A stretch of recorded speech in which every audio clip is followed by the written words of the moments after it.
अब अपन बात शुरू करते हैं ज्वार भाटे के कारण क्या क्या है। ठीक है, और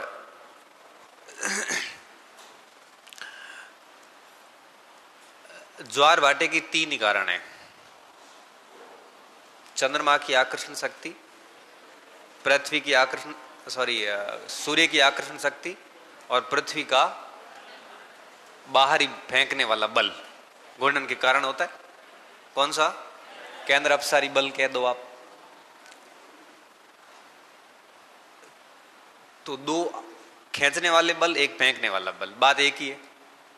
खींचो या फेंको, पुल करो या पुश करो। शोरूम में जाते तो होता है ना, कभी कन पुल करो कभी पुश करो, ठा पड़ेगा उनकी करना है। उधर लिखा हुआ पुश, पर पुश रो मतलब को आवे नहीं। कई बार पुल कर दिया, फिर कदे कदे हुए ना पुश कर दिया, दोनों काम कर लेते हैं हम। अल्टीमेटली होता यही है कि वो बाहर की तरफ जाएगा। चूंकि चंद्रमा नजदीक है पृथ्वी के, इसलिए धरातल पर सागरीय क्षेत्रों में जितने भी ज्वार भाटे आते हैं उनमें सबसे बड़ा कारण कौन सा है? चंद्रमा की आकर्षण शक्ति, या आप इसको कह सकते हो ग्रेविटेशनल फोर्स ऑफ मून। चंद्रमा का गुरुत्वाकर्षण। पृथ्वी का गुरुत्वाकर्षण मत करना। पृथ्वी का गुरुत्वाकर्षण तो क्या करता है? जल को अपनी ओर, वो ज्वार भाटा, वो ज्वार नहीं आने देगा, वो भाटा ही करेगा। मतलब निम्न जल तल ज्वार विकसित कर देगा वो। लेकिन सूर्य और चंद्रमा का जो ग्रेविटेशनल फोर्स है वो पृथ्वी के हर भाग को अपनी ओर आकर्षित करता है। चूंकि स्थल खंड होते हैं बहुत ज्यादा मजबूत, तो उसमें तो उठाव होता नहीं। जल का संगठन होता है स्थल खंड की तुलना में कमजोर, तो जल उस आकर्षण शक्ति से ऊपर उठ जाता है। अब 4 फेज होते हैं ज्वार भाटे के। पहले फेज में हम कहते हैं फ्लड फेज। फ्लड यानी बाढ़ अवस्था, जिसमें जल है वो ऊपर उठना शुरू होता है। दूसरा फेज आएगा जब ज्वार भाटा अपनी उच्चतम ऊंचाई पे आएगा, जैसे हाई टाइड बोलते हैं। Flood tide, high tide. High tide में ज्वार उच्चतम ऊंचाई आ जाएगी, 20 मीटर है तो 20 मीटर तक आ जाएगा। और जो उच्चतम ऊंचाई आएगी वो बिल्कुल ऐसे ऊपर के भाग को हम टाइडल बल्ज बोलते हैं, बल्ज विकसित हो जाता। मैं लिखवाता हूं आगे। फिर धीरे धीरे वापस नीचे आना शुरू होगा, जैसे एब बोलते हैं, एब स्टेज, ABB, भाटा कह सकते हो आप। और चौथी अवस्था में ज्वार सबसे निचली सीमा पर तक जाता है, जिसे हम क्या कहते हैं? लो टाइड, निम्न ज्वार। अब ये चारों ही अवस्थाओं का सीधा संबंध 3 कारणों से है, चौथा कारण है ही नहीं। सबसे ज्यादा प्रभावी कोई कारण है तो वो है चंद्रमा की। अब आप इस बात को समझिए, मैं आपको बहुत सामान्य शब्दों में पहले समझा देता हूं, फिर उसको मैं लिखवाऊंगा। ठीक है? अब ये हमारा पृथ्वी, ठीक है, और ऐसा नहीं है कि केवल जल ही ऊपर जाता है आकर्षण शक्ति के कारण। पृथ्वी भी होती, बट पृथ्वी मजबूत है ना, तो ऐसा हो नहीं पाता। अब देखिए क्या होगा, मानो कि यहां पे हम वो मान लेते हैं, जैसे यहां पे चंद्रमा है, ऐसे मान लेते हैं कि इस साइड में चंद्रमा है। देखो, ये कह रहा है कि मेरा उदाहरण नहीं देना, तो ले वजह से, ठीक है। ये कह रहा है जैसे ये है चंद्रमा, ये है पृथ्वी हमारी, ठीक है। अब इसकी ग्रेविटेशनल फोर्स क्या करती है? चीजों को अपनी ओर, गुरुत्वाकर्षण बल क्या करता है? आकर्षित करता है। पृथ्वी का गुरुत्वाकर्षण बल इसको अपनी ओर करता है, ये इसको अपनी ओर करता है। मारा मारसा कहता है एक आदमी अंतरिक्ष में गयो तो सूर्य गुरुत्वाकर्षण पृथ्वी गुरुत्वाकर्षण बे बुच में अटक गयो। हमें सूर्य आड़ो ऊपर खेचे, पृथ्वी आड़ो नीचे खेचे, आज तक वो थी जाए की हुआ उगरो में आगे लाली जानकारी मन है कौन थे पतो करया। बाकी आदमी ऐसो फंस्यो है तो यहां कोई फंस जाए ना, और अगर इनका दोनों का जी बराबर हो तो फिर ना नीचे गिरेगा ना ऊपर आ जाएगा। और हम जब किसी चीज को ऊपर फेंकते हैं ना वापस नीचे आ जाती है, क्योंकि वो पृथ्वी के गुरुत्वाकर्षण के दायरे में है। लेकिन जो हम मिसाइल या जो रॉकेट भेजते हैं वो वापस नहीं आते, क्योंकि वो पलायन वेग से भेजते हैं। पलायन वेग का मतलब होता है कि अगर एक सेकंड में आप 11.2 किलोमीटर किसी चीज को फेंकते हो तो वो वापस पृथ्वी पे लौट के कभी नहीं आएगा। सेकंड में 11.2 किलोमीटर, उसे क्या कहते हैं? पलायन वेग। अगर धरातल से किसी चीज को पलायन वेग से भेजा जाए तो वापस वो धरातल पे नहीं आएगी। वो कल एक वो संशोधन करो, वो 35% किलो पर है, हो ग्राम मात को कल घड़ों कर दियो गए। समुद्र भी नाराज हो गया, इतना खारा मैं नहीं हूं जितना आपने मुझे बताया क्लासरूम में। वो 1 किलो पे अपन ने 100 ग्राम पे कर लिया। मैंने वापस देखा घर जाके उसको, उस पर मैं थोड़ा डाउट में था। 35% है 1000 ग्राम पे। मारे दिमाग में किले में 100 ग्राम જ वे, પછી ઘરે જાય ધ્યાન આવ્યું કે કિલ્લેમાં તો 100 ગ્રામ को 1000 ग्राम वे हैं, 1000 ग्राम જ वे 100 ग्राम तो की करवाए माटे। लिख लो, वो 100 ग्राम की जगह 1000 ग्राम कर देना। 35% तो सही है। 35 पीपीटी बोलते हैं पर पार्टिकल, मतलब प्रत्येक कण के अंदर, पार्टिकल मतलब कण में लवण की मात्रा कितनी है? 35% लिखते हैं इसको। इसको कैसे लिखते हैं? 35% नहीं लिखते एक्चुअली, इसको इस प्रकार से लिखते हैं। ये परसेंटेज का निशान नहीं है, यहाँ पे एक डबल जीरो और आता है, यहाँ पे इस टाइप से कुछ लिखा जाता, मुझे मात्रक याद नहीं है। नीचे 2 है, नीचे 2 जीरो ऊपर 1 जीरो ऐसा कुछ है। हाँ, और इसको पीपीटी बोलते हैं। माथा बुढ़ क्यों करना है थारे, हूं को जो लिख लो ऐसे कर 35,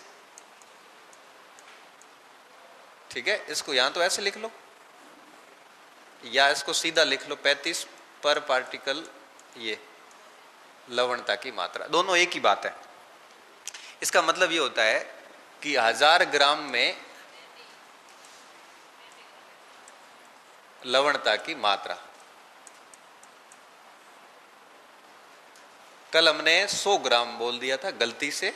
गलती क्या, अपनी जानकारी में इतना दिमाग में वही था। हाँ, लिख लिया, संशोधित किया उसको। अब देखिए वापस मैं इस बात पे आ रहा हूं। तो अब देखिए, ये जैसे चंद्रमा है तो ये पृथ्वी को अपनी ओर आकर्षित कर रहा है। तो स्थलखंड तो आकर्षित हो नहीं पाता, मजबूत है, लेकिन कमजोर चीज आकर्षित हो जाती है। और जल जो है वो चंद्रमा की तरफ आगे बढ़ना शुरू होता है। सबसे पहले फ्लड अवस्था आएगी जब जल बड़ी मात्रा में ऊपर उठेगा, और उसके बाद में एक सीमा आएगी जब आकर्षण बल उससे ज्यादा खींच नहीं पाता। उसे हम हाई टाइड बोलते हैं। ये हाई टाइड जैसे यहां तक ये सीमा आ गई, फिर वो भाग पृथ्वी का घूम के आगे निकल जाएगा। आगे निकलते वहां आकर्षण शक्ति कमजोर होती जाएगी, धीरे धीरे होगी। जैसे जैसे धीरे धीरे कमजोर होगी वैसे वैसे वो जल वापस नीचे उतर, उसे एब अवस्था बोलते हैं, ABB स्टेज बोलते हैं। एब को हम सामान्य भाषा में बाटा बोल सकते हैं, बोलते नहीं बोल सकते। और फिर वो क्षेत्र बिल्कुल 90 डिग्री पे आ जाएगा ऐसे चंद्रमा, और वो क्षेत्र यहां मेरे सामने आ जाएगा। तब आपके वो जल सबसे अपनी निचली इस अवस्था में होगा। मतलब कल हमने 6 मीटर लिखा था ना, तो सामान्य तल से 6 मीटर तक नीचे चला जाएगा। उसे हम कहेंगे, क्या कहेंगे? लो टाइड बोलेंगे। तो फ्लड, हाई, एब, टाइड, ठीक है। फ्लड, हाई, एब, टाइड। अब आगे क्या होगा, ये बात समझ में आ गई? अब जब इस जगह पे जल ऊपर उठेगा, अब मुझे आप एक बात बताइए कि इस समय ये भारत है, ये भारत है चंद्रमा के सामने, पीछे अमेरिका है। हमारे गांव वाले आज भी कहते हैं अमेरिका अपने नीचे आयोडो है। सही बात है, गलत है कौन? इधर चंद्रमा सामने है, इधर ये विपरीत स्थान पे है। अगर मैं आपसे एक सीधा सवाल पूछूं कि इनमें से कौन सा क्षेत्र है जो जहां पर चंद्रमा की आकर्षण शक्ति सबसे ज्यादा कम है, भारत या अमेरिका? अमेरिका, क्योंकि जस्ट विपरीत है। इससे कम चंद्रमा का गुरुत्वाकर्षण और कहीं नहीं है। तो इस स्थिति में जब चंद्रमा का गुरुत्वाकर्षण सबसे कम है इस स्थिति में यहां पे, और यहां पे अधिक है, तो पृथ्वी का जो केंद्र अपसारी बल है वो चंद्रमा के गुरुत्वाकर्षण की तुलना में यहां ज्यादा भारी पड़ जाता है। यहां भी भारी पड़ता है, दोनों मिलके जल को बहुत ऊंचा कर लेते हैं। यहां पे इसका गुरुत्वाकर्षण तो कम होता है। इससे क्या होता है कि जल यहां पे बिल्कुल ढीला पड़ जाता है और पृथ्वी का केंद्र अपसारी बल उस जल को क्या फेंकता है? बाहर फेंकता है। परिणाम ये निकलता है कि इधर भी हाई टाइड होगा और इधर भी हाई टाइड होगा। इधर भी हाई टाइड और उसी समय जस्ट विपरीत दिशा में भी क्या होगा? High tide. एक होगा चंद्रमा के गुरुत्वाकर्षण के कारण, दूसरा होगा गुरुत्वाकर्षण की प्रतिक्रिया के परिणाम स्वरूप, मतलब गुरुत्वाकर्षण कमजोर हो जाएगा और पृथ्वी के घूर्णन बल के कारण। एक कारण तो ये। दूसरा कारण क्या है? अब जब यहां ये जल अपनी ओर खींचता है तो यहां का जल और इस साइड का जल इधर निकलता है तो कुछ भाग इसका इस साइड आ जाता है। भाई जैसे कोई बॉल है रबड़ की, अपन अगर उसको दबाएं बीच में से तो क्या एक तरफ ही आगे बढ़ेगी? दोनों तरफ बढ़ेगी। अब आप समझ गए होंगे कि ये स्थिति तब हम कहते हैं कि पृथ्वी पर एक ही समय दो ज्वार होते हैं, उच्च ज्वार, एक इधर एक इधर। इसे कहते हैं प्रत्यक्ष ज्वार, डायरेक्ट टाइड, जो सीधा सामने, ये कहलाता है अप्रत्यक्ष ज्वार। समझ में आ रहा? प्रत्यक्ष, अप्रत्यक्ष। और इसी समय इस क्षेत्र पे और इस क्षेत्र पे लो टाइड होते हैं। इसलिए हम कहते हैं कि एक ही समय पृथ्वी पर दो हाई टाइड और दो लो टाइड होते हैं। ठीक बात है? समझ में आई बात? हाई हाई, लो लो। अब आगे क्या हो देखिए। अब पृथ्वी का घूर्णन स्थिर तो है नहीं, पृथ्वी तो घूमती है, ऐसा तो है नहीं कि बिल्कुल सस्टेन तो है नहीं। अब देखो, अब ये आगे बढ़ेगा। अब 24 घंटे में चक्कर पूरा करता है। अगर हम 4 पॉइंट लें, ए बी सी डी, हर एक पॉइंट कितने घंटे बाद इसके नीचे आएगा? 6 घंटे बाद। हम 4 पॉइंट ले रहे हैं, बाकी है पूरी पृथ्वी पे घटना चलती रहती है। हम 4 पॉइंट इसलिए ले रहे हैं, समझने में आसानी होती है, और जियोग्राफर ने भी यही किया है। 6 घंटे बाद में जहां पहले लो टाइड था वो भाग किसके सामने आया? अब चंद्रमा के सामने आया। अब वहां पे 6 घंटे का पानी उतरा था और अब वापस पानी चढ़ना शुरू होगा। और जहां पे हाई टाइड था वहां पे अब क्या हो जाएगा? Low tide. 6 घंटे बाद में वापस वो स्थान आएगा जहां अप्रत्यक्ष ज्वार आया था। वहां पे अब कौन सा ज्वार आएगा? प्रत्यक्ष ज्वार आएगा। सेम स्थितियां वापस आएगी, बस प्रत्यक्ष अप्रत्यक्ष की स्थिति चेंज हो जाएगी। और ऐसे करते करते ये स्थितियां बनती हैं। ये सारा काम होता है चंद्रमा की आकर्षण शक्ति और पृथ्वी के घूर्णन बल से उत्पन्न केंद्र अपसारी बल, घूर्णन गति से उत्पन्न केंद्र अपसारी बल। ये तो संबंध समझ में आ गया। अब बीच में टांग एक अड़ाता है सूर्य की आकर्षण शक्ति। हालांकि इतना ज्यादा प्रभावित नहीं करता, बट अब बीच में अगर जैसे यहां चंद्रमा है, यहां सूर्य है, तो सूर्य बीच में थोड़ा सा पौनी उठा दे, तब कहते हैं कि किसी स्थान पे दिन में 2 बार ज्वार आ जाता है, 4 बार ज्वार आ जाता है। भाई 2 बार तो इसके कारण आएगा ही, 2 बार चंद्रमा के कारण आ जाता है, सॉरी सूर्य के कारण आ जाता है, तो क्या हो गया? 4 बार हो गया। जैसे फंडी की खाड़ी कन्नाडा, वहां आता है कि दिन में 4 बार ज्वार आता है ना? क्यों? क्योंकि 2 बार सूर्य के कारण 2 बार चंद्रमा के कारण। और सामने वाले जो 2 है वो पृथ्वी की घूर्णन गति के कारण। कितने हो गए? 4 हो गए। 6 की हम हुआ। बे चंद्रमा रहा, बे सूर्य रहा 4, और हम वो कर दे बे थारे और 6। अच्छा हाँ सही बोली, सही बोली, हाँ सही बोले। 2 पृथ्वी 2 क्या करी? 4 करे।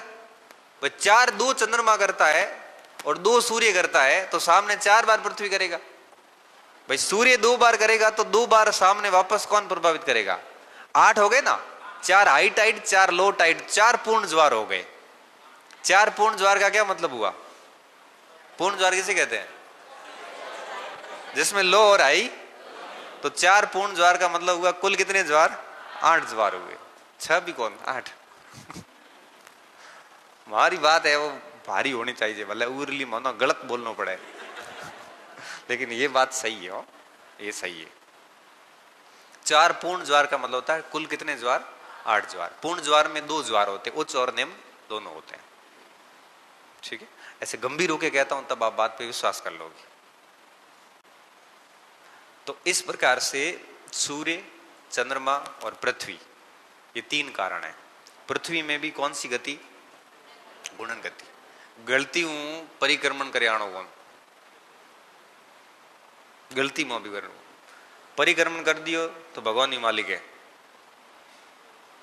फिर उसका कोई इलाज नहीं होगा। फिर पृथ्वी के परिक्रमण से इसके ज्वार पर कोई फर्क नहीं पड़ता। क्यों? क्योंकि ज्वार आता है पृथ्वी की घूर्णन और चंद्रमा से। 2 है मेन कारण। सूर्य ठीक है थोड़ा बहुत प्रभावित करता है, सूर्य की आकर्षण शक्ति, तो वो 3 कारण हो गए। मेन हो गया चंद्रमा, उसके बाद पृथ्वी, उसके बाद सूर्य। इस परिक्रमण का कोई फर्क नहीं पड़ेगा। अब आप यहां पे ये लॉजिक लगा सकते हो कि सूर्य प्रभावित कर रहा है तो परिक्रमण तेज हो या कम हो, तो फर्क तो पड़े हमारे से, फर्क तो पड़ के हाँ कर दो। देखिए बात यह है कि सूर्य ज्वार पैदा कर रहा है, और अगर परिक्रमण गति तेज गति से बढ़ा दें तो प्रभाव पड़ेगा।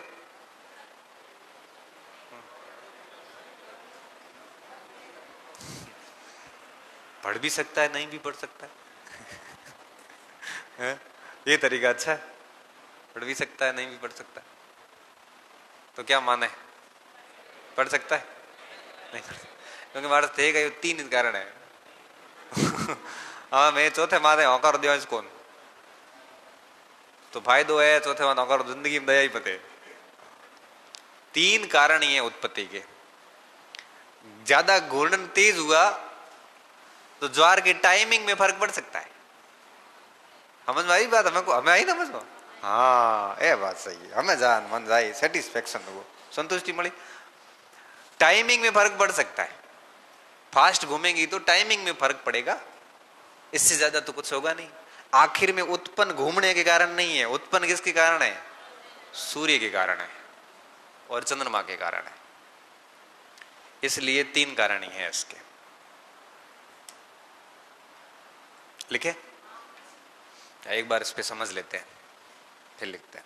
सारे समझ में आ गए तो मार लिखाण बोर्ड में समझाने की जरूरत है। वो थोड़ा सर एक बार मॉडल बना दिया जाए।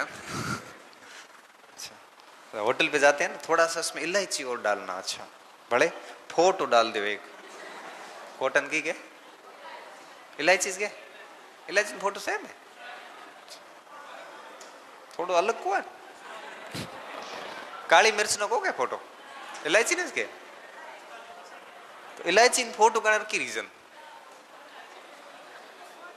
है? फोटो री साइज, इलायची री साइज सेम कौन है? कोई ऐसा रीजन होगा? है?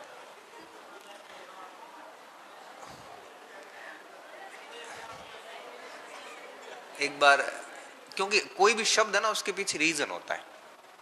बच्चे को, बच्चा छोटा बच्चा होता है ना, उसको अपन सुलाते थे हिलो हिलो ऐसे करते करते अब वो हिलो जैसलमेर क्षेत्र में एक व्यक्ति था जो बच्चों का बड़ा हत्यारा माना जाता था। हत्यारा, पूरे क्षेत्र में हिलो का खौफ था। हिलो का खौफ था और ऐसे हिलो खूब है मार के ऐसे। अभी निठारी कांड में आपको पता है जिसने 40 बच्चे मार दिए, किसी ने कहा कि इसमें शक्ति वर्धन होता है, 40 बच्चों को खा गया वो और पास में नाले में दफनाता गया। फिर जब कंकाल निकले तब जांच हुई तो निठारी कांड के दोनों आरोपी जेल में बैठे हैं अभी। ये तो 10-5 साल पुरानी बात है। 40 से 50 बच्चों के तो कंकाल मिले, खाए पता नहीं कितने उसने। ऐसा हिलो नामक एक व्यक्ति जैसलमेर में था। खौफ इतना था कि लोग डरते थे बच्चे को बाहर निकलने में से। तो हिलो शब्द जो है वो एक डर का प्रतीक बन गया। तो बच्चों रो तो हिलो हिलो करता भड़ दड़ हो जाता, हिलो आयो गया, हिलो रहा बच्चों। 5 मिनट में बच्चों को घोर कहां से पड़े। फिर हिले की हत्या की गई। कहानी मिल जाएगी आपको, यूट्यूब गूगल पे मिल जाएगी। हिले में मार दी बावड़ा है।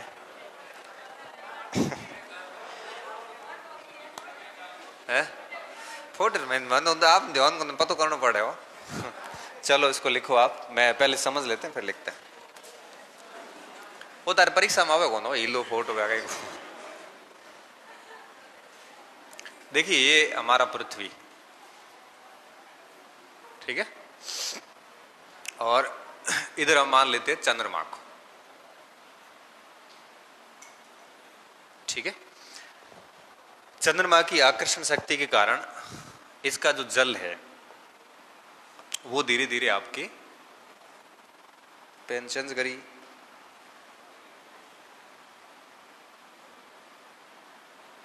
ऐसे जल ऊपर उठना शुरू हो जाता है, ठीक है।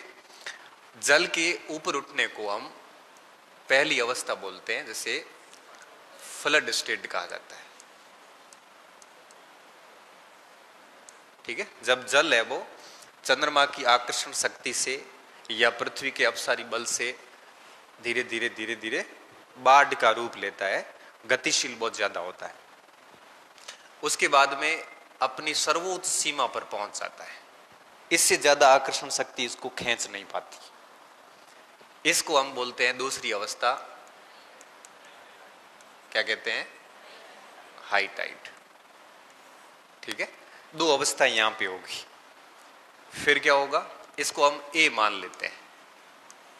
इसी समय इस क्षेत्र में चंद्रमा की आकर्षण शक्ति सबसे ज्यादा कमजोर होती है इस जगह पे। तो चंद्रमा की आकर्षण शक्ति जब कमजोर होती है तो इस समय केंद्र अपसारी बल जो है वो ज्यादा प्रभावी होता है, और इस कारण यहां से भी आपकी ये 2 स्थितियां बननी शुरू होती है, ठीक है। तो ये 2 स्थितियां और बन जाती है वापस। पहली स्थिति और दूसरी स्थिति मैं हाई टाइड लिख रहा हूं, HT लिख रहा हूं, ठीक है। एक ही समय पृथ्वी पर कितने ज्वार आते हैं, हाई उच्च ज्वार कितने आते हैं, 2। एक चंद्रमा के ठीक सामने, एक चंद्रमा के ठीक विपरीत, 180 डिग्री पे पीछे आ जाता है। इसे हम कहते हैं प्रत्यक्ष, और इसे हम क्या कहते हैं, अप्रत्यक्ष। इसके पीछे 2 कारण हो गए। पहला कारण कि चंद्रमा का जो जी है, जी कमजोर, और दूसरा कारण जो है वो होता है केंद्र अपसारी बल अधिक प्रभावी।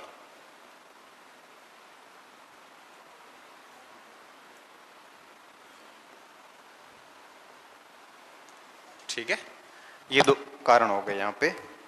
अब देखिए दूसरा पॉइंट, अब जब ये स्थितियां बन रही होती है तो इस समय आपके, जैसे मान लेते हैं कि जो जल का एवरेज लेवल है वो हम मान लेते हैं कि ये एवरेज लेवल, ये औसत लेवल मान लेते हैं, ये औसत लेवल मान लेते हैं, ठीक है।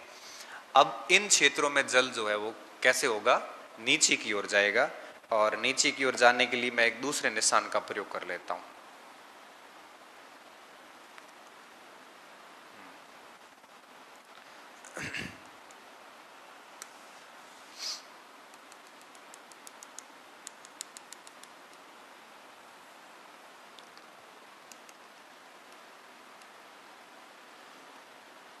ठीक है, निशान समझ में आ गया।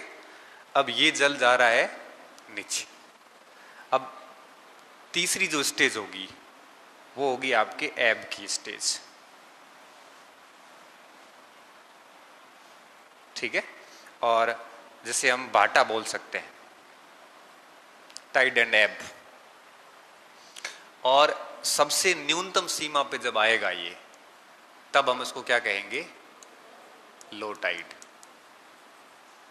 तो एक ही समय संपूर्ण पृथ्वी पर 4 मेन पॉइंट हमने बना दिए हैं। ऐसा नहीं है कि इन क्षेत्रों में इनमें फर्क नहीं आएगा, फर्क तो सभी जगह आएगा, लेकिन 4 पीक स्थान होंगे, जहां 2 ऐसे स्थान जहां सबसे नीचा पानी होगा, 2 ऐसे स्थान जहां सबसे ऊंचा पानी होगा। तो इस तरह से 4 बातें होती है, 2 जगह हाई टाइड और 2 जगह लो टाइड। ये पानी यहां से निकलता है, आधा इधर जाता है, आधा उस साइड जाता है, ये भी आधा इधर जाता है, ये आधा इस साइड चला जाता है।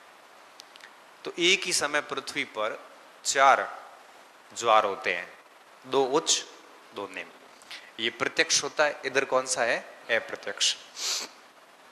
इसको ए मान लेते हैं, इसको हम बी मान ले, इसको हम सी मान ले, उसको हम डी मान ले।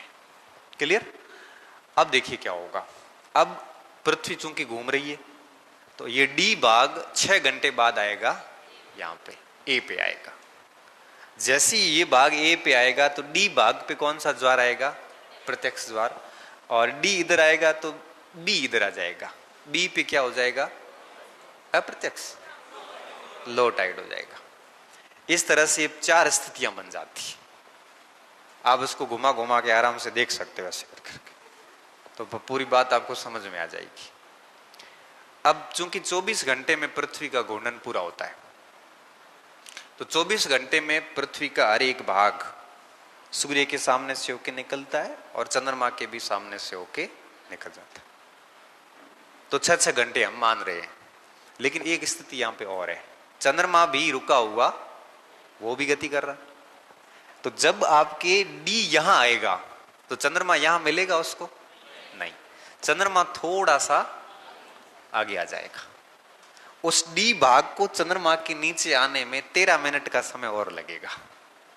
कितने मिनट का, 13 मिनट का। इसलिए कहते हैं कि 2 ज्वार के बीच में न्यूनतम गैप कितना होता है, 13 मिनट का। 2 ज्वार उच्च या निम्न कोई भी हो सकते हैं, मैंने 2 उच्च ज्वार नहीं कहा, मैंने 2 ज्वार कहा है।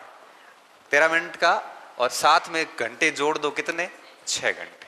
6 घंटे और 13 मिनट का। क्यों, क्योंकि 6 घंटे तो इसको यहां आने में लगेंगे, तब तक चंद्रमा हमारा थोड़ा ऊपर चला जाएगा, और चंद्रमा को के नीचे इस क्षेत्र को आने में 13 मिनट का समय और लगता है। अब इसको ऐसे समझिए आप कि पृथ्वी 24 घंटे में चक्कर पूरा करती है, तो 24 घंटे में चंद्रमा इतना आगे आता है कि पृथ्वी को 52 मिनट और चक्कर लगाना पड़ता है, तब जाके वही क्षेत्र वापस आएगा। जैसे मानो कि हम ये क्षेत्र मानो कि अभी चंद्रमा के सामने है, हम 24 घंटे में घूम के जब यहाँ आएंगे ना, तब तक चंद्रमा यहाँ पे नहीं होगा। हम 52 मिनट और बढ़ेंगे ना आगे, तब जाके चंद्रमा नीचे आएगा। तो 52 मिनट को जिस तरह से 24 को हमने 6 घंटों में बांटा है, वैसे 52 को बांटो 13, तो 6 घंटे और 13 मिनट बाद में दूसरा ज्वार आएगा। उच्च ज्वार और निम्न ज्वार के बीच में, उसी स्थान पे उच्च ज्वार और निम्न ज्वार के बीच में कितने मिनट का गैप होगा, कितने मिनट का, 6 घंटे और 13 मिनट। उच्च ज्वार और निम्न ज्वार, समझ में नहीं आई बात। अगर मैं उच्च ज्वार कहता हूं ना तो अलग उत्तर हो जाएगा। कैसे, देखिए यहां पे निम्न ज्वार है, 12 बजे ये मान लेते हैं, ये भाग यहां पे आएगा तो 6 बजे आएगा, फिर 13 मिनट और चलेगा तो 6:15 बजे दूसरा ज्वार आ जाएगा। एक लो टाइड था, एक हाई टाइड होगा। इसलिए हम कहते हैं कि किसी एक स्थान पे 2 ज्वार के बीच में, यहां उच्च या निम्न नहीं लिखा हुआ है, 2 ज्वार के बीच में न्यूनतम समय कितना होगा, 6 घंटे और 13 मिनट का। ठीक है। अब मैं अगर चंद्रमा के परिक्रमण को डबल कर दूं, फास्ट एकदम जोरदार तरीके में चंद्रमा परिक्रमण, तो पृथ्वी को उसके नीचे आने में समय कम लगेगा कि ज्यादा? ज्यादा लगेगा। भाई जिस गति से चल रहा है उस गति से भी 52 मिनट लगते हैं, तो चंद्रमा और फास्ट हो जाए, डबल हो जाए, तो 52 गुणा 2 104 मिनट लगेंगे। 104/4 6 घंटे और 26 मिनट का समय लगेगा। दो ज्वार के बीच में 26 मिनट का अंतराल प्लस हो जाएगा 6 के। और अगर चंद्रमा की परिक्रमण गति को आधा कर दें तो 52 का हो जाता है 26, सॉरी 52 का 26 कर दिया, 26 का आधा कर दो 13, फिर क्या करेंगे 13 का भी आधा, 6.5 मिनट। यही सवाल आया पिछली बार सेकंड ग्रेड में, 6.5 मिनट वाला।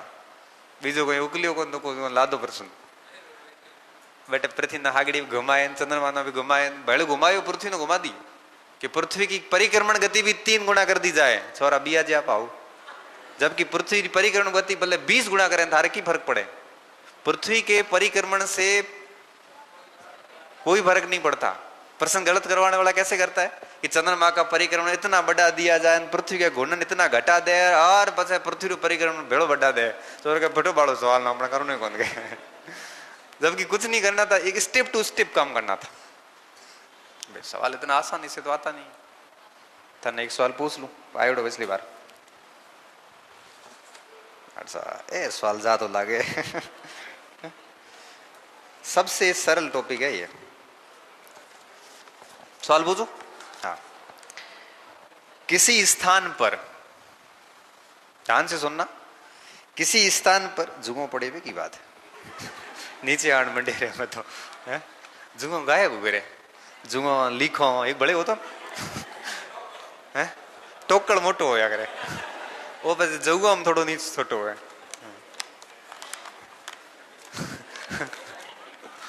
एक और होता था, नाम नहीं आ रहा है, जुओ और लिख और बीच में एक शब्द बड़े हाथ हो।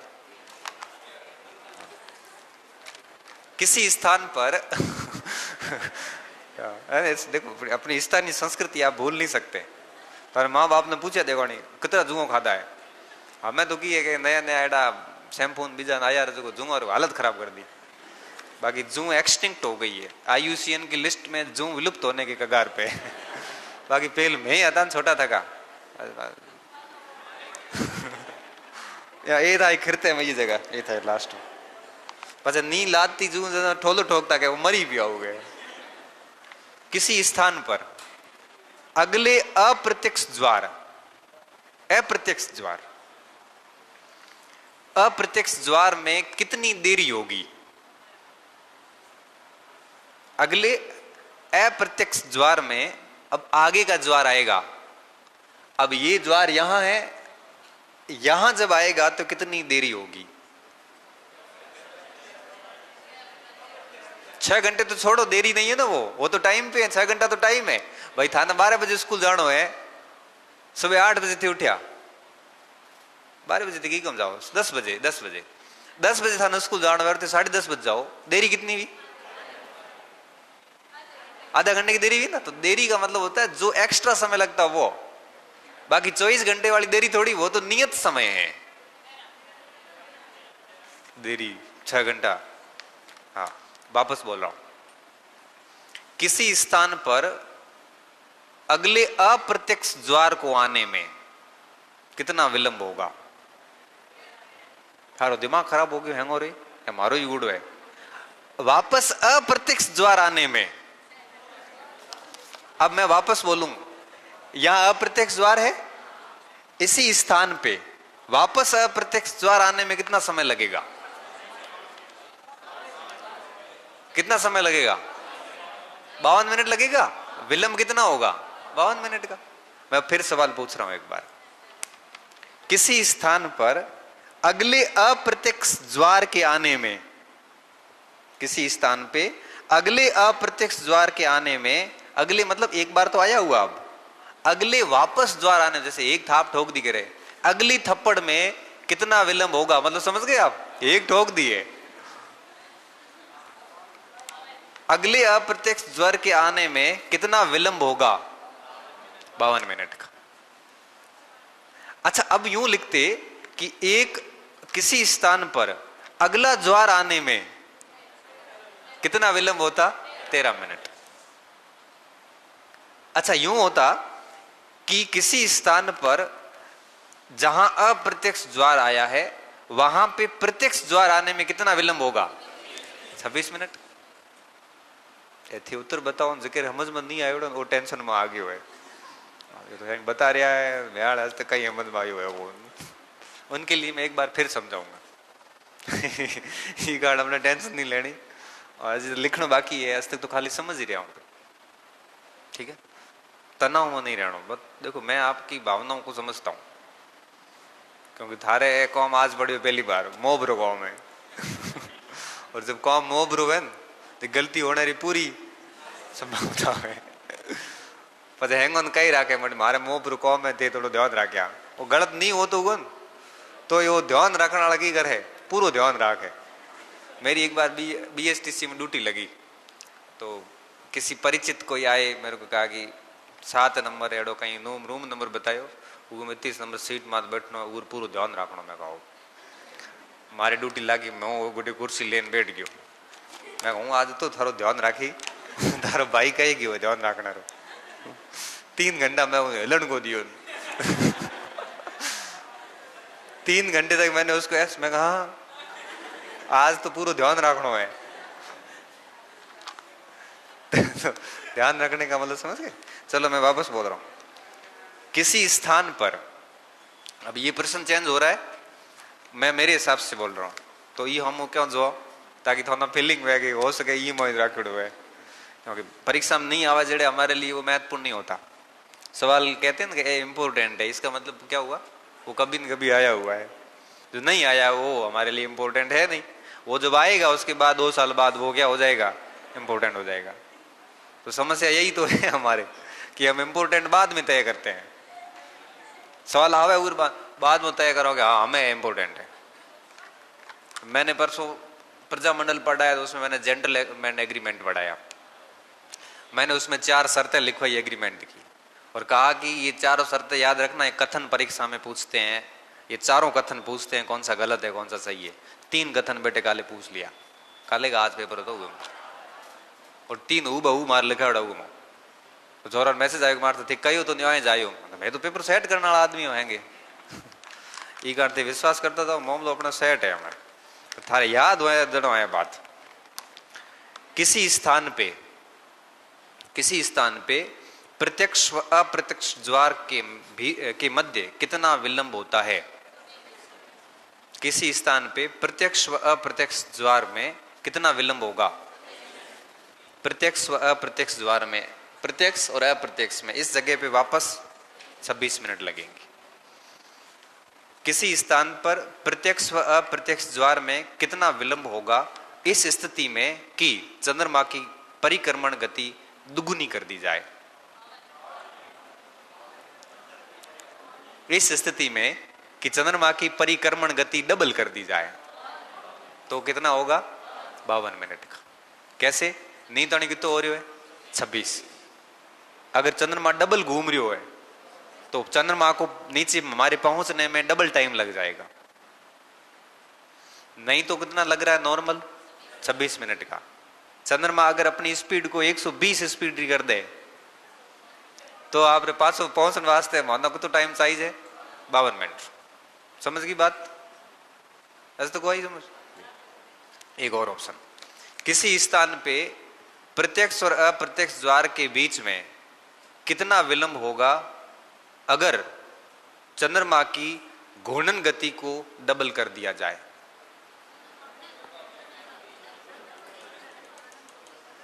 तुम्हारे साथ बताइए को नहीं। घूर्णन का, चंद्रमा के घूर्णन का कोई प्रभाव नहीं पड़ता। चंद्रमा बल्ले तेज घुमाओ पड़ा की फर्क पड़े? चंद्रमा जब मन पड़े घूमना तो घूम। एक और बोल देता हूं, एक अब इतना खूब है, एक 6.5 मिनट वाला अभी मिला नहीं मेरे को, रुको। हाँ, ये है पिछले साल का सवाल, पिछले रोज है शायद। पृथ्वी की घूर्णन गति को अगर दुगुना कर दिया जाए, पृथ्वी की घूर्णन गति को डबल कर दिया जाए कि किसी स्थान पे आने वाला अर्ध दैनिक ज्वार, अभी आपको ये पता नहीं है क्योंकि 4 भाग है ज्वार के, दैनिक, अर्धदैनिक और मिश्रित।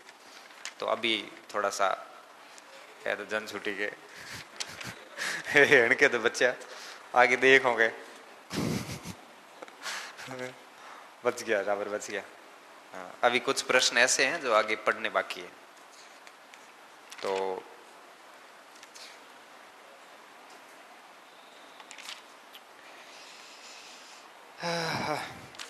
बढ़िया टॉपिक है, समझने का टॉपिक है पूरा, समझोगे ना समझ में आ जाएगा।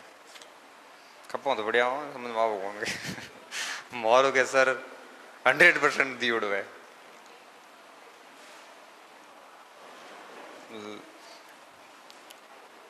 एक सवाल और आया, विश्व में सबसे ऊंचा ज्वार कहाँ आता है? फंडी की खाड़ी, बाल्टिक सागर, फारस खाड़ी, बैक्सियो खाड़ी। फंडी खाड़ी आगे आएगा। महासागरों में जल की लवण, अरे ये तो सवाल आया हुआ है। The average salinity of oceanic water 35 35 35 25 225 130% करे ला रहे एक मोटो जीरो की उड़वे। अब आप लिखोगे ज्वार के कारण। पहला लिखिए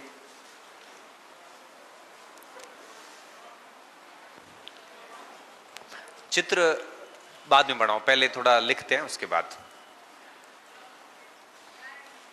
कारण में पहला कारण लिखिए चंद्रमा की आकर्षण शक्ति। हेडिंग दीजिए, हेडिंग दो, हेडिंग दो।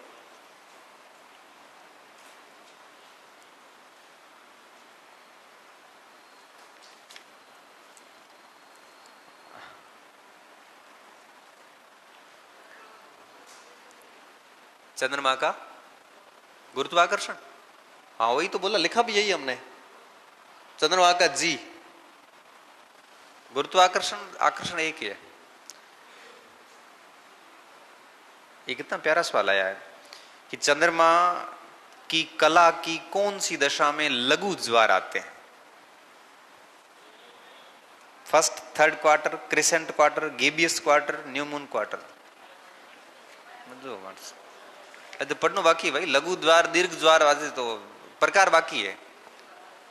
अभी पहले हम ये पढ़ ले उसके बाद करते हैं। लिखिए चंद्रमा की आकर्षण शक्ति, हेडिंग दे दी। आप लिखिए चंद्रमा की आकर्षण शक्ति के कारण, चंद्रमा की आकर्षण शक्ति के कारण धरातल का जल, महासागरों का जल,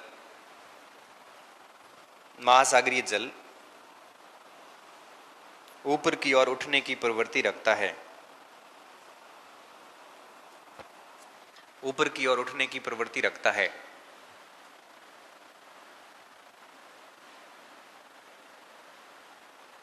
ऊपर की ओर उठने की प्रवृत्ति रखता है, जिसके परिणाम स्वरूप चंद्रमा के सामने वाले भाग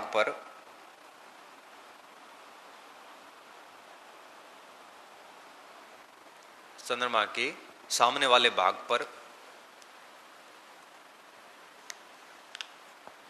सागरों में उच्च ज्वार आता है।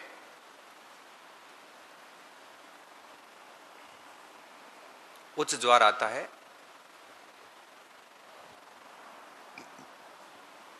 इसे प्रत्यक्ष ज्वार कहा जाता है। प्रत्यक्ष उच्च ज्वार कहा जाता है। इसे प्रत्यक्ष उच्च ज्वार कहा जाता है।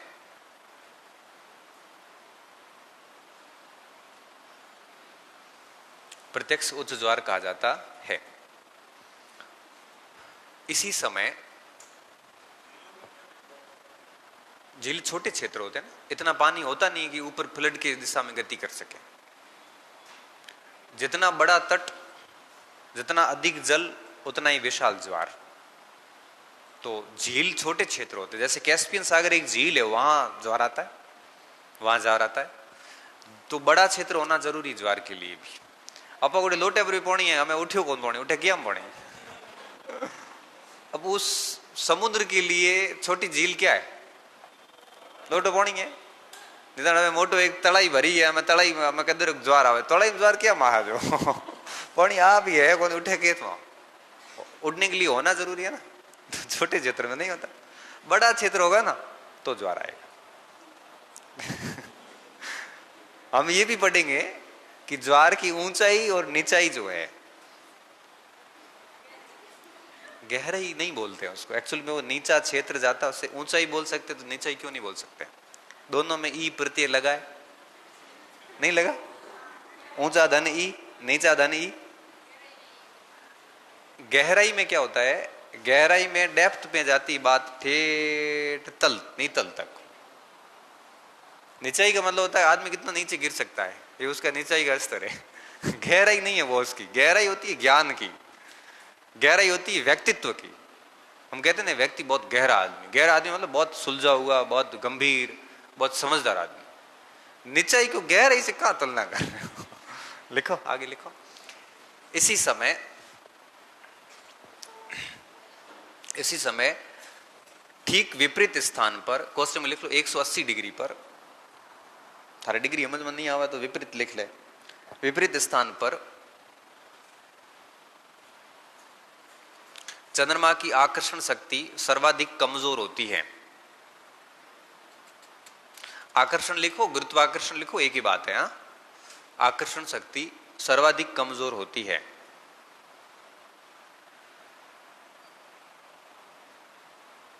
तथा पृथ्वी का केंद्र अपसारी बल, पृथ्वी का केंद्र अपसारी बल सर्वाधिक लगता है।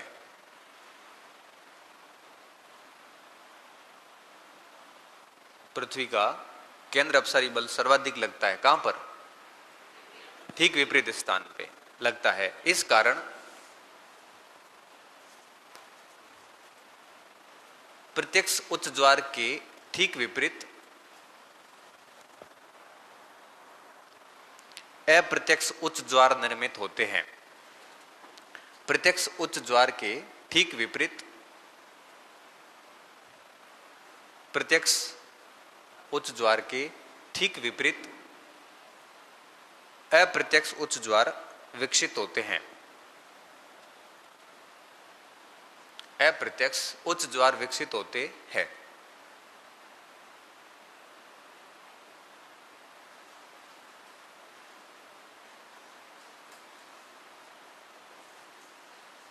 विकसित होते हैं। अतः एक ही समय सागरों में दो उच्च ज्वार होते हैं।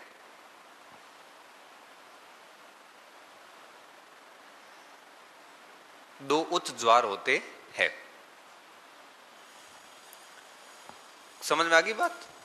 उच्च ज्वार दो होते हैं, कोई दिक्कत नहीं इसमें। अब पैरा छोड़ के अगला बिंदु लिखना। दो उच्च ज्वार के कारण, दो उच्च ज्वार के कारण इन केंद्रों से 90 डिग्री पर, मतलब उच्च ज्वार केंद्र से 90 डिग्री, मतलब देखिए इधर ये जैसे उच्च ज्वार केंद्र है, इसका 90 डिग्री ये और ये, ठीक है ना? 90 डिग्री पर क्वेश्चन में लिख लो सी व डी केंद्र, आगे अपन चित्र बनाएंगे। इस समय उच्च ज्वार केंद्रों के 90 डिग्री पर, 90 डिग्री पर निम्न ज्वार, 90 डिग्री पर क्वेश्चन में लिख लो सी व डी बिंदु, सी व डी बिंदु, सी डी बिंदु कौन? सी डी है ना, सी और डी बिंदु, सी व डी बिंदु पर निम्न ज्वार विकसित होते हैं। क्योंकि यहां का जल उच्च ज्वार की ओर विसरित हो जाता है। यहां का जल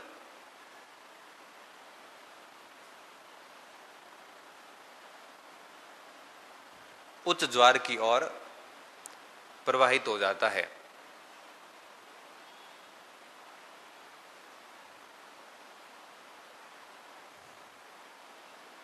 अतः एक ही समय पृथ्वी के दो भिन्न क्षेत्रों में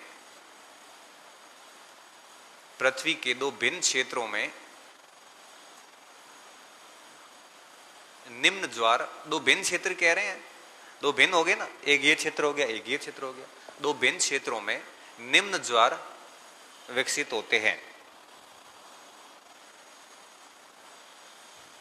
दो निम्न ज्वार विकसित होते हैं। इस प्रकार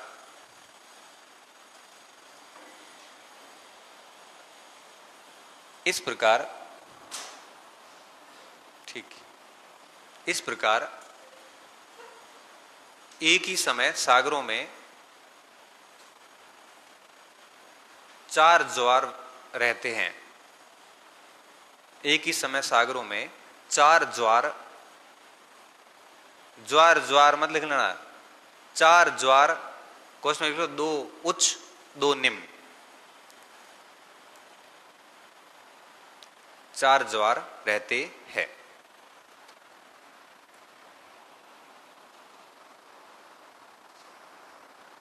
ठीक है, चार ज्वार रहते हैं, जो कि इस प्रकार है। अब ये चित्र बना दो।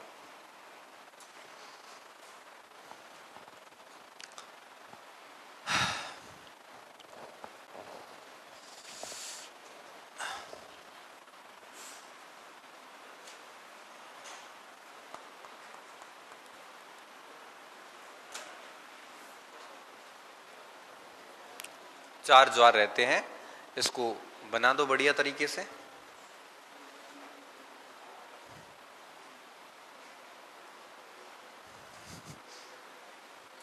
गोल है नहीं पृथ्वी, पृथ्वी अंडाकार है। अपन गोल बनाने का प्रयास करेंगे ना, वैसे अंडा टाइप ही बनेगा।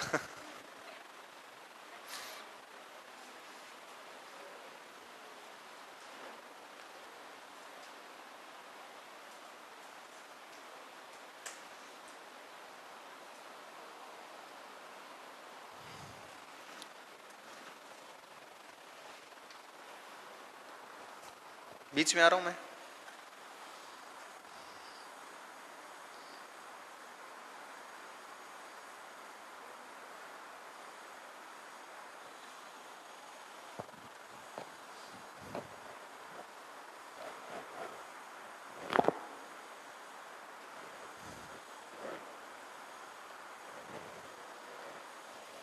हाँ?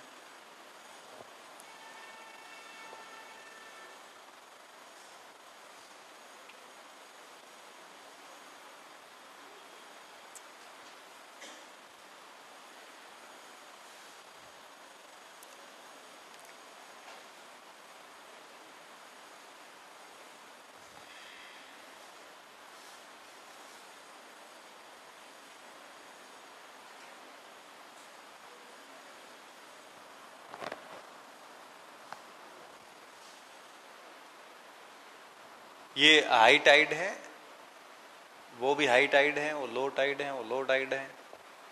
बाकी स्टेज में लिखवा रहा हूं आपको आगे अलग से।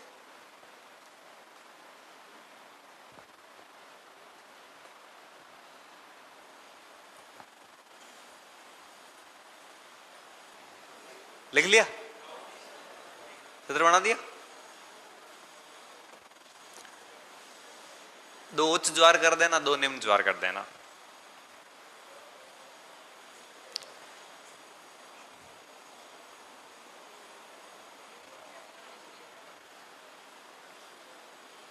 अब सूर्य की आकर्षण शक्ति भी सेम काम करती है, बट वो इतनी प्रभावी नहीं होती। तो ज्वार ऊंचे नहीं जाते, 1-2 मीटर पे मामला खत्म हो जाता है, महसूस भी नहीं कर पाते। लिख लिया। अब लिखना नीचे, इसके नीचे लिखना, देखो ABCD पॉइंट दे देना ताकि आपकी उस परिभाषा में सेट हो जाएगा ये।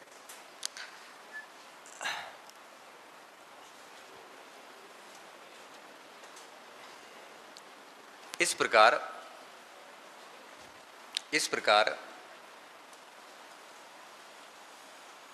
चंद्रमा की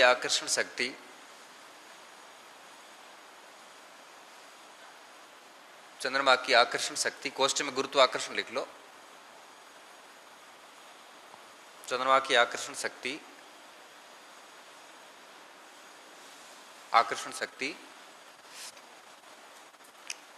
सागरीय ज्वार का प्रमुख कारण है, सागरीय ज्वार का प्रमुख कारण होती है।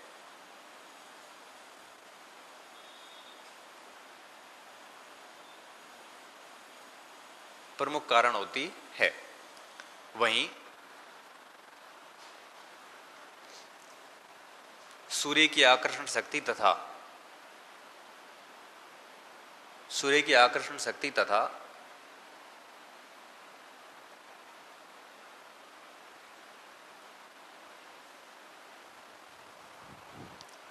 पृथ्वी के घूर्णन से उत्पन्न केंद्र अपसारी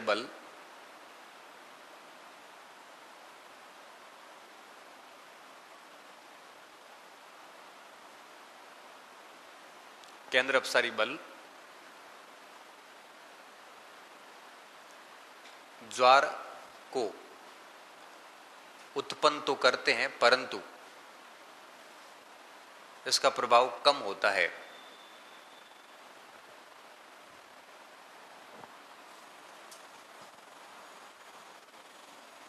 इसका प्रभाव कम होता है।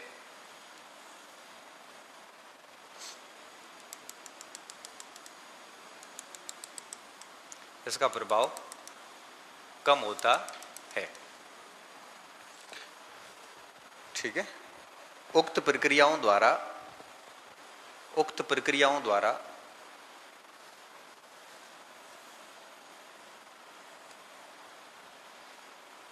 ज्वार के दौरान ज्वार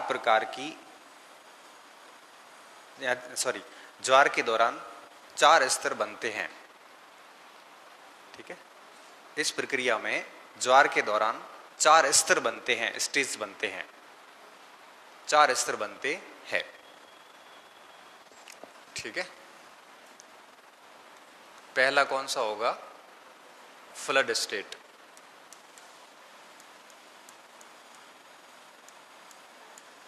हम फ्लड टाइड कह सकते हैं। इसमें क्या होता है? जब आपके जल लगातार ऊपर की ओर जाता है, जल का लगातार ऊपर उठना, फिर क्या होता है? फिर आपके टॉप लेवल आएगा। इस स्टेज को हम क्या कहते हैं? हाई टाइड अथवा उच्च ज्वार। उच्च ज्वार किसे कहते हैं? जब आपके जल अधिकतम ऊंचाई तक जाता है।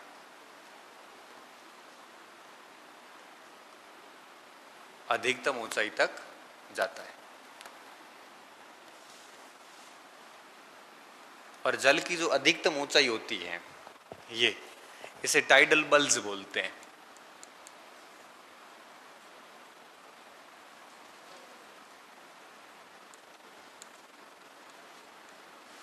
बल्ज का मतलब होता है एक प्रकार से उभार समझ गए? टाइडल बल्ज बोलते हैं इसको। जो सबसे ऊंचा पॉइंट होगा उसे क्या कहेंगे? Tidal bulge. ठीक है। फिर वापस जल धीरे धीरे नीचे की ओर आना शुरू होगा। इसे कहते हैं तीसरा स्टेज, एब स्टेज, या एब टाइड बोलते हैं। ठीक है। जिसका मतलब हुआ जल का नीचे उतरना। ठीक है। सामान्य भाषा में हम उसको भाटा कह सकते हैं। और फिर नीचे उतरने के बाद में सबसे ज्यादा निचाई तक वो आ जाएगा, लोवेस्ट पॉइंट। ठीक है। न्यूनतम बिंदु जो होगा, मान लेते हैं, इसको ही मान लेते हैं। हाँ, ये अगर जल का सतह है ना, तो सतह से थोड़ा नीचे ले लेते हैं इसको। अगर ये जल की सतह माने तो थोड़ा सा इसको हम क्या ले लेते हैं? नीचे ले लेते हैं। और इस प्रकार नीचे जाने की जो अवस्था है उसको हम क्या कहते हैं, लो टाइड बोलते हैं। ठीक है, समझ गए बात को। अब मतलब क्या हुआ, जल का निम्नतम बिंदु हमें, ठीक है, लोवेस्ट पॉइंट, इसका कोई बल्ज वगैरह नहीं होगा। तो ये जल 4 प्रक्रम से होकर गुजरता है, 1, 2, 3 और 4। जहां कहीं भी ज्वार आएगा ये 4 प्रक्रियाएं होगी। अच्छा, अगर 4 प्रक्रियाएं होती तभी हम उसको पूर्ण ज्वार कहेंगे।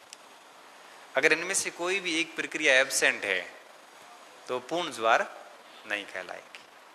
तो कल हमने लिखा था ना कि उच्च ज्वार और निम्न ज्वार को संयुक्त रूप से क्या कहते हैं, पूर्ण ज्वार।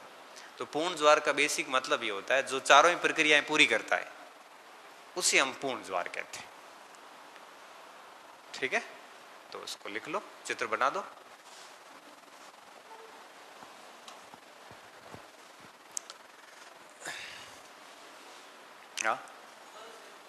बल्ज, BULDZ, उभार, उभार। ऐसा उभार होता है ना, उभार मतलब कोई भी एग्जाम्पल आप दे सकते हो।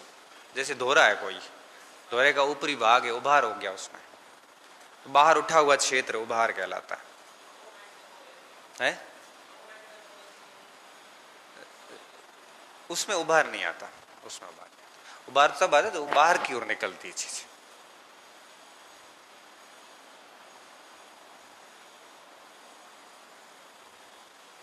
कह रहे गोंठ बीजी हुआ मोटी आगड़ी, डॉक्टर बाडे क्या करे, बल्ज उड़वे बाहर आई रही है। तो बड़ो आदमी है, हो गया। ये तो मोटो भारी चित्र तो मन लागे कौन।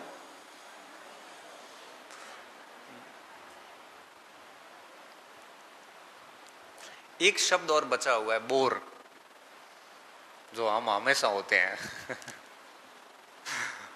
टाइडल बोर आगे आएगा, वो अभी नहीं आएगा। देखो बल्ज हो गया,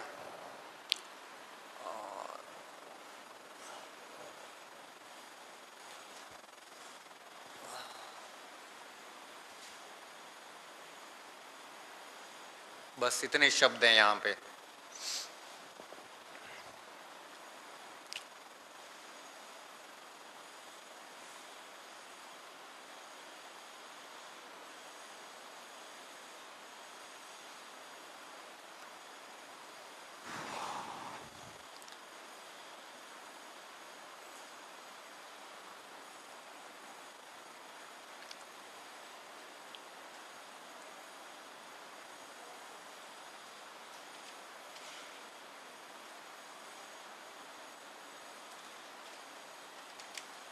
अब इसका सवाल कैसे आता है, निम्नलिखित को क्रमवार व्यवस्थित कीजिए।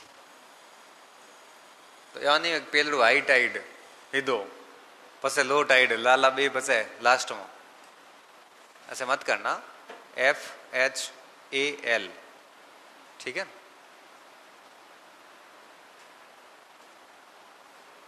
फैल हो और वापस लगना, F से फैल होना, A से और, फिर H में तो बैठा नहीं है?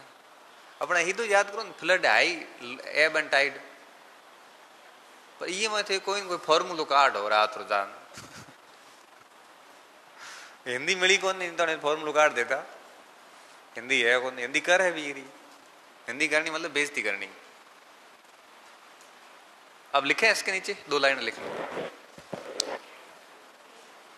बना दिया।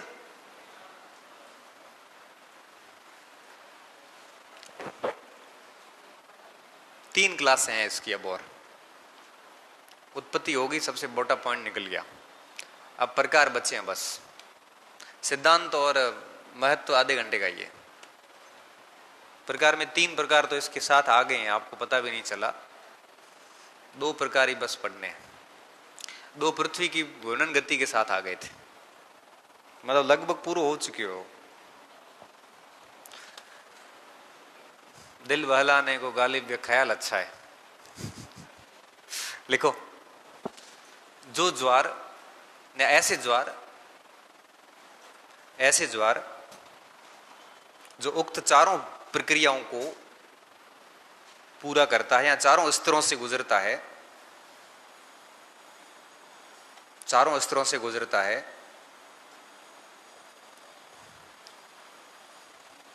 उसे पूर्ण ज्वार कहा जाता है।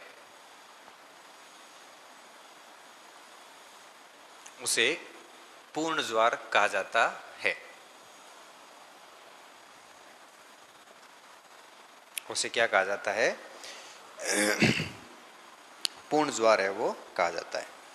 ठीक है। अब आप ज्वार हो गए उत्पत्ति के कारण पूरे। ठीक है।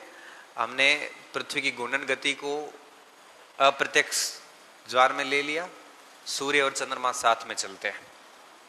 क्लियर। अब लिखिए ज्वार के प्रकार और आवृत्ति के आधार पे, आवृत्ति के आधार पे ज्वार के प्रकार। आवृत्ति का मतलब होता है फ्रीक्वेंसी।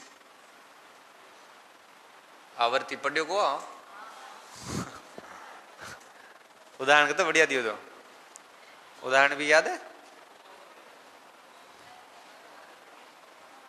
छोड़ो कोई बात नहीं। हाँ, आवृत्ति के आधार पे ज्वार के प्रकार। अब इसमें हम क्या देखेंगे? दैनिक ज्वार, अर्धदैनिक ज्वार, मिश्रित ज्वार, इस टाइप के ज्वार। आवृत्ति का मतलब है कि ज्वार कितने समय बाद आ रहा है। अब इसमें अर्धदैनिक ज्वार यहां पे आएगा, और वही प्रश्न जो पिछली बार बना था वो वहां पे आएगा। पहला लिखिए दैनिक ज्वार। यहां एक लाइन लिख लो कि एक लाइन ऐड करो। किसी स्थान पर ज्वार आने की अवधि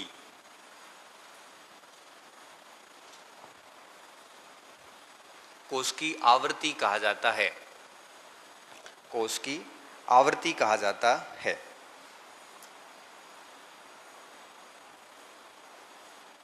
ठीक है, आवृत्ति कहा जाता है। आवृत्ति के आधार पर ज्वार को 3 भागों में विभाजित किया जाता है।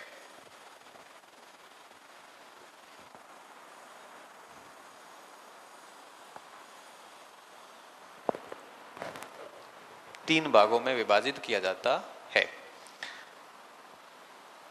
3 भाग कौन से होंगे? मैं पहले शॉर्ट में बता देता हूं 3 भाग कौन से। एक होगा दैनिक ज्वार, तो दिन में है वो, एक बार उच्च एक बार निम्न। एक होता है अर्धदैनिक ज्वार।